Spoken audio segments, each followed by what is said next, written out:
গৌৰৱ গগৈ আমি সকলোৱে এইবাৰ হাতৰ চিনত ভোটে জয়যুক্ত কৰিম।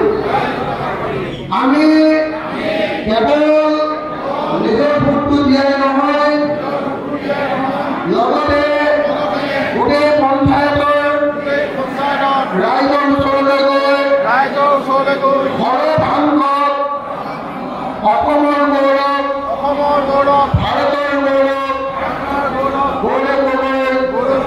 ভোটদান কৰিবৰ কাৰণে ৰাইজক সংগঠিত কৰিম। ধন্যবাদ।